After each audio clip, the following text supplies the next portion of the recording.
Syekhul Islam Ibn Taymiyah rahimahullah berkata, pada hari kiamat Nabi memiliki 3 jenis syafaat. Yang pertama, Nabi memberi syafaat kepada penduduk padang mahsyar. Nabi memberi syafaat kepada penduduk padang mahsyar sehingga mereka diberi keputusan setelah para Nabi yang lain menolaknya. Yani menolak apabila diminta supaya memberi syafaat, iaitu Nabi Adam, Nabi Nuh, Nabi Ibrahim, Nabi Musa dan Nabi Isa alaihimussalam, sehinggalah sampai kepada Nabi Muhammad sallallahu alaihi wasallam. Jenis syafaat yang kedua, syafaat Nabi sallallahu alaihi wasallam kepada penghuni syurga agar memasukinya. 2 syafaat ini khusus bagi Nabi Muhammad sallallahu alaihi wasallam. Baik, kemudian jenis syafaat yang ketiga adalah syafaat Nabi sallallahu alaihi wasallam kepada orang-orang yang berhak masuk neraka. Syafaat ini adalah milik Nabi, yakni Nabi Muhammad sallallahu alaihi wasallam, juga nabi-nabi lain, para siddiqin, orang yang pada kedudukan yang tinggi dengan iman mereka masing-masing, dan yang lain. Maknanya orang-orang yang pada asalnya sepatutnya dimasuk neraka,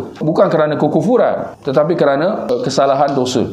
Nabi memberikan syafaat kepada orang yang sepatutnya masuk neraka sehingga tidak memasukinya, dan baginda memberi syafaat kepada sesiapa yang sudah masuk neraka untuk keluar darinya.